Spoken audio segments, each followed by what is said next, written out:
Ny mofinaina anio atolotry ny FJKM Ambohijalaka Karafitiavana.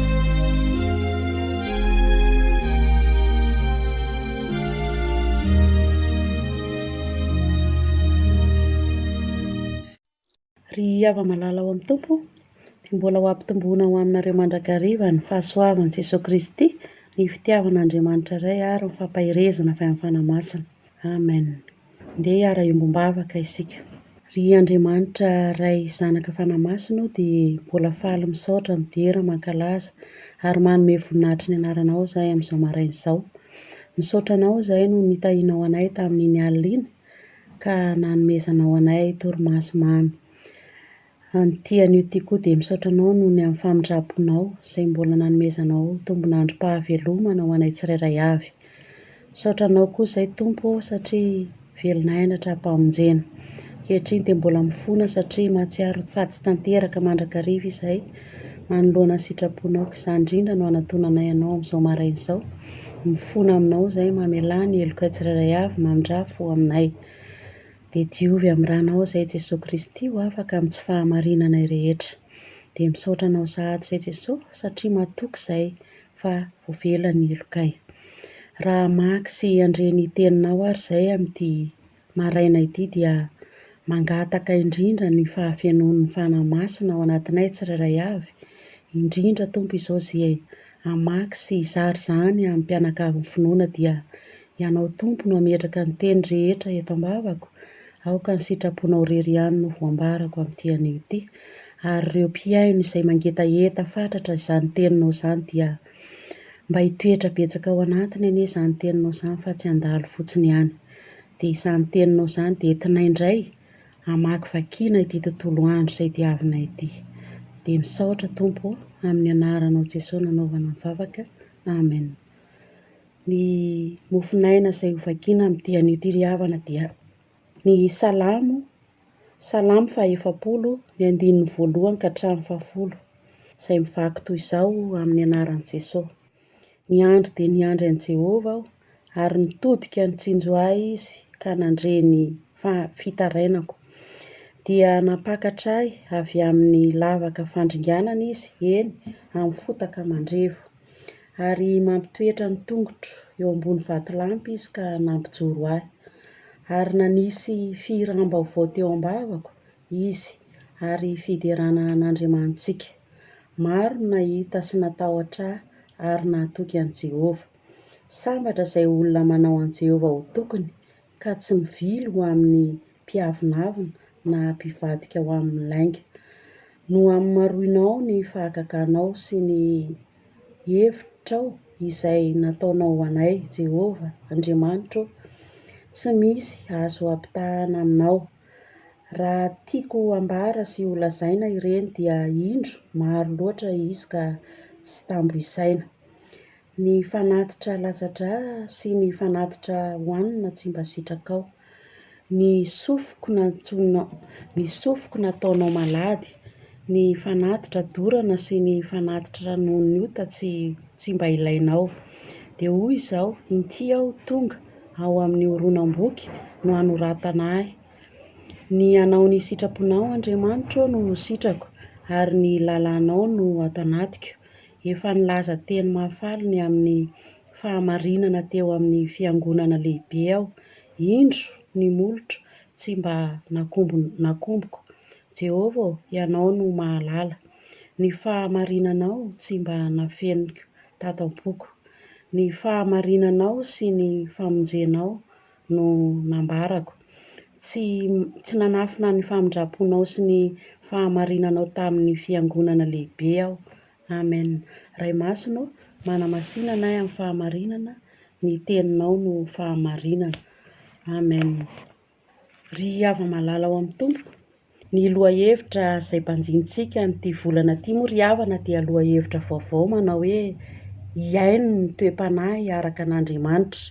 Ity bokin'ny salamo ity dia salamo nosoratan'i Davida moa izy ity ary ho an'ny mpiventy-hira izany. Voasokajy ao anatin'ny fizarana voalohany izy Ary eto dia misy fizarana telo raha sokajiantsika ny voasoratra ao anatin'izany salamo fahevam-polo izany dia andeha ho zaraintsika telo. Voalohany amin'izany ry havana dia iaino ny toe-panahy araka an'Andriamanitra ka mahaiza misaotra. Hitantsika izany eo amin'ny andininy voalohany ka hatramin'ny fahatelo. Ambaran'ny mpanoratra hoe ny andro dia ny andro an'i Jehova aho ary nitodika nitsinjo ahy izy ka nandre ny fitarainako. Dia napakatra ahy avy tao amin'ny lavaka fandringanana izy eny tamin'ny fotaka mandrevo ary nampitoetra ny tongotro teo ambony vatolampy izy ka nampijoro ahy ary nanisy firam-baovao teo am-bavako izy dia fiderana an'Andriamanitsika. Izany indrindra io amin'ny andininy fahatelo ry havana dia manambara indrindra ny amin'ny hoe fiderana an'Andriamanitra, fiderana an'Andriamanitsika, fisaorana an'Andriamanitsika amin'ny zavatra rehetra ry havana dia voalohany indrindra ho an'ny kristianina dia manome voninahitra an'Andriamanitra, mahay misaotra amin'ny zavatra rehetra ary mahay mankalaza an'izao Andriamanitra ivavahantsika izao. N'inon'inona zavatra atao izany dia misaotra no atao voalohany, mahaiza misaotra. Izany ny fiainana hiainana araka ny toe-panahy araka an'Andriamanitra ry havana. Ny olona dia isika mpino dia isika ihany no ampaherezina arak'izay fitenenana hoe ny mahery ihany no ampaherezina. Koa ao anatin'izany ry havana na inona mety hiseho eo amin'ny fiainantsika, na inona hamafy ny fiainana dia mahaiza misaotra mandrakariva an'Andriamanitra. Fa izany no toe-panahy tsara ananan'ny kristianina ao amin'Andriamanitra. Koa mahaiza misaotra, mahaiza koa mankasitraka amin'izay rehetra mety miseho, na aretina io, na fahoriana io, na tsy fananana io, n'inon'inona dia hisaory an'Andriamanitra izay rehetra miseho eo amin'ny fiainana. Indrindra koa ianao hoe no nahazo fahasoavana tamin'Andriamanitra, narotsany tao anatin'ny tokantranonao ny fahasoavana, dia mahaiza misaotra mankasitraka tena misaora mandrakariva. Fa izany ny sitrapon'Andriamanitra ao amin'ny Kristy Jesosy ry havana. Faharoa manarak'izay dia hoe iaino ny toe-panahy araka an'Andriamanitra ka mankatoava ny teniny. Hitantsika izany eo amin'ny andininy fahaefatra ka hatramin'ny fahaenina. Ity tenin'Andriamanitra ity ry havana dia teny aporisihan'ny mpanoratra hoe mankatoava ny tenin'Andriamanitra. Ary Jesosy Kristy koa dia mampirisika mandrakariva ny amin'izany fankatoavana an'Andriamanitra izany, satria Jesosy Kristy dia nankatoa izay rehetra nolazain'Andriamanitra ray azy. Ary izany fankatoavana izany ry havana dia nampitainy koa izany tamin'ny mpianany, tamin'izy nitory-teny tamin'ireo mpianany dia nasainy nankatoa ny didiny, nankatoa ny lalàna, izay rehetra an'Andriamanitra dia nasainy Jesosy Kristy no hankatoavy ny mpianany, satria Jesosy Kristy no efa nankatoa izay rehetra nasainy ny ray nankatoavina. Ankehitriny amin'izao andro iainantsika izao koa tsika dia tokony mila mankatoa ny teny fa tsy ho mpihaino fotsiny ihany ry havana. Ny Timoty voalohany toko fahaefatra dia andininy fahasivy dia ahitantsika an'izany hoe mahatoky izao teny izao ka tokony ho ekena amin'ny fankasitrahana rehetra. Mahatoky izao teny izao izy ka tokony hankasitrahana amin'ny tokony ekena amin'ny fankasitrahana rehetra. Jesosy Kristy dia mampirisika mandrakariva satria io tenin'Andriamanitra io dia tokony hiainantsika sy hivelomantsika isan'andro isan'andro. Inona moa ry havana no hanoerantsika izao ratsy misy eto amin'ity fiainantsika izao ity, ratsy manana ny tenin'Andriamanitra, ilay hanoerantsika ny ratsy rehetra isika. Fa raha ny herintsika sy ny tanjantsika hoe salama isika, raha izay fotsiny no herintsika dia tsy resitsika, tsy matohatra inintsika raha tsy ao anatintsika ilay fankatoavana ny tenin'Andriamanitra. Isika mpino no tena kasihan'izao teny izao amin'izao fotoana izao. Isika mpino no resahana amin'izao fotoana izao. Ry havana malala ao amin'ny Tompo, aoka mba tsy ho mpihaino mpanadino isika raha mandreny tenin'Andriamanitra, ary aoka mba tsy ho isan-kalahady ihany no andrenesantsika ny tenin'Andriamanitra. Fa matoa nasiana izao mofinainy izao ry havana dia mba ho sabatry ny fanahintsika isan'andro. Basy entintsika manohatra ny fahamaizina ny ratsy ety amin'izao tontolo izao ity. Raha tsy manana ny tenin'Andriamanitra isika ka mitoetra ao anaty fontsika, ary raha mitenitsika dia aoka mba ho fahasoavana mandrakariva ny avoakan'ny ambaran'ny vavantsika.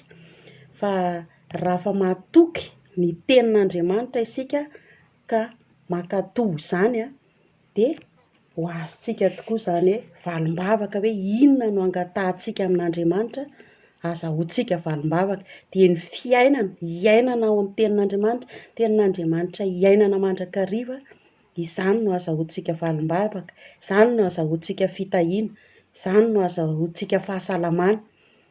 Ny tenin'Andriamanitra ao amin'ny Romanina 10:20 dia manao hoe efa nivoaka ho amin'ny tany rehetra ny feony, ary ny teniny amin'ny faran'izao rehetra izao. Izany hoe ny tenin'Andriamanitra izany dia tsy vao izao fahenoantsika azy izao fa efa hatramin'izay, ka hatramin'izao ka ho mandrakizay ny tenin'Andriamanitra ry havana, dia aoka mba ho henointsika sy ho ankatoavintsika izany tenin'Andriamanitra izany. Fahatelo farany ry havana dia izao hoe hiaino ny toe-panahy araka an'Andriamanitra, ka vavaka ho fanoloran-tena izay hitantsika eo amin'ny 17 ka hatramin'ny 10 farany no hita ao anatin'izany. Miendrika vavaka izany ity 17 ka hatramin'ny 10 ity. Eto dia Jesosy mihitsiny no hitantsika miteny, hitantsika miteny mihitsiny izy eto amin'ity 17 ka hatramin'ny 10 ity. Ao anie vakiantsika vetivety amin'ny anaran'i Jesosy dia hoy izao: inty aho tonga ao amin'ny horonam-boky no anoratana ahy. Ny anao ny sitraponao Andriamanitra no sitrako, ary ny lalànao no ato anatiko. Efa nilaza teny mafaliny amin'ny fahamarinana teo amin'ny fiangonana lehibe aho. Indro no molotro tsy mba akomboko. Jehovah, ianao no mahalala. Ny fahamarinanao tsy mba nafenoko tato am-poko. Ny fahamarinanao sy ny famonjenao no ambarako. Tsy nanafina ny famindraponao sy ny fahamarinanao tamin'ny fiangonana lehibe aho. Dia mazava ho azy ry havana fa hoe inona no antoko no avy ny fiainantsika ny amin'izao sisa andro hiainantsika izao. Ny mpanao salamo eto dia manambara tokoa ny amin'i Jesosy Kristy sy ny fiainako aviny. Jesosy Kristy mivavaka ho antsika eo ankavanany indray isan'andro isan'andro. Tokony fantatsika mihitsy izany ry havana malala hoe ity Jesosy ity anie ka mivavaka sy mifona ho ahy isan'andro isan'andro eo ankavanany indray. Ny vavaka izay ataontsika dia tsy azontsika antoka hoe tena tafita any amin'Andriamanitra ve. Fa raha tsy eo Jesosy Kristy ilay mpanalalana antsika amin'Andriamanitra, izay mitondra ny vavaka antsika any amin'Andriamanitra, dia zava-poana ny vavaka ataontsika. Fa eto dia vavaka ampianaran'i Jesosy Kristy miendrika fanoloran-tena ry havana, izao soratra ataon'ny mpanao salamo izao. Vavaka fanoloran-tena hoe ny anao ny sitraponao Andriamanitra no sitrako, ary ny lalànao no ato anatiko. Izany ry havana to dia hoe fanoloran-tena e.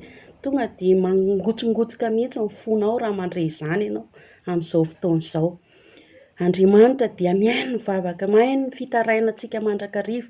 Raha tena mino tsika, raha tena mino azy tsika dia mihaino izay rehetra hitarainantsika Andriamanitra, mihaino ny fisaorantsika Andriamanitra, ary indrindra koa hoe ianao mankatoy ny teniny, tena hoe izay rehetra angatanao dia tsapanao tanteraka mihitsy hoe io Andriamanitra fa mamaly ny fitarainako, mamaly ny vavaka izay rehetra nataoko. Ary rehefa mivavaka dia ataovy eo anatrehan'i Jesosy Kristy mandrakariva ry havana, satria Jesosy Kristy no mitondra ny hafatritsika ho ao amin'Andriamanitra, araka izay hitantsika ao amin'ny Jauna toko fa 7 vavaka nataon'i Jesosy io, zay ahy zay nomeny ray ahy de omeko anareo izy. Maro be da be mivavaka nampianarin'ny mpianany aho ry havana, ka manasa anao hamaky an'io Jauna toko fa 7 io, fa ao no ahitana hoe ay ohatran'izao kay izany Jesosy Kristy zany ay Jesosy mihitsy kay no mivavaka ho ahy eo ankavanana indray ay Jesosy mihitsy mampita ny hafatra rehetra any amin'Andriamanitra ka mahatonga ny valimbavaka ho azoko.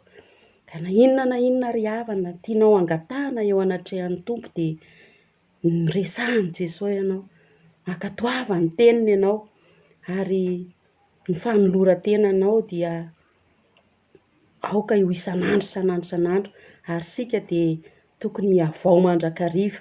Mihavao mandrakariva ao amin'ny Tompontsika fa tsy mahatoky tena hoe za efa mpino, za efa mpivavaka, za efa ohatr'izao, inona tsy efa nataoko, fa mila hoe entina eo anatrehan'i Jesosy ry havana ny fiainam-bavaka dia eo anatrehany mandrakariva. Eto amin'ny tenin'Andriamanitra ito ry havana dia eo amin'ny 1:12 mbola tohizany kely eto manao hoe ianao Jehovah aza miaro ny antranao tsy ho amiko, ary ny famindraponao sy ny fahamarinanao hiaro ahy mandrakariva.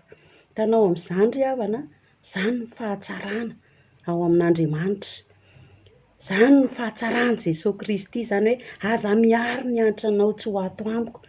Tena marina anie izany e, miaro antsika Jesosy Kristy, miaro izay rehetra ho antsika izy, ary mangataka be ho antsika ao amin'Andriamanitra izy mba ho antsika, mba ho velona indray fanantenantsika ry havana amin'ity androany ity.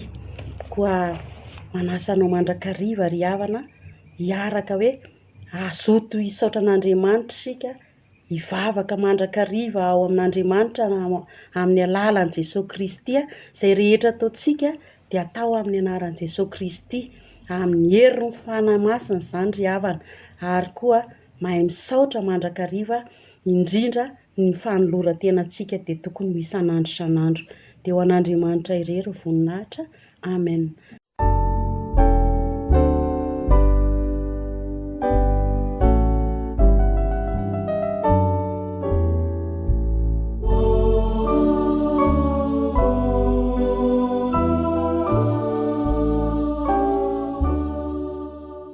Dia ara-iombavaka isika.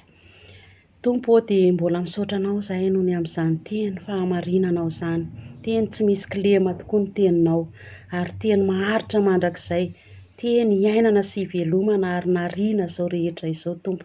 Misaotra anao izay satria ianao indray mbola nampatsiahy anay mandrakariva ny amin'ny fahasoavana rehetra, ny amin'ny tokony ataonay fa tokony mahatsiaro misaotra mandrakariva, vavaka mandrakariva ka tsy reraka, ary indrindra koa Tompo atolotray ary ny tenanay amin'ity anio fanatitra velona masina sitraka ao Andriamanitra, dia apetraka feno am-pelantananao ny fiainanay tsirairay avy, indrindra ireo mpanaraka izao mofinaina izao Tompo, ianao no mbola manga ny fon'ny tsirairay avy, ka ampitoetra izany teninao izany ao am-ponay tsirairay avy indray, dia ho maro tokoa Tompo no anaraka izao mofinaina izao ka hivelomana isan'andro, satria raha izao fiainana izao ihany no anantenanay anao Kristy dia mahantra indrindra izahay, ka izany indrindra no anankinanay ny fiainanay eo aminao, satria raha izao tontolo izao dia be fahoriana tokoa.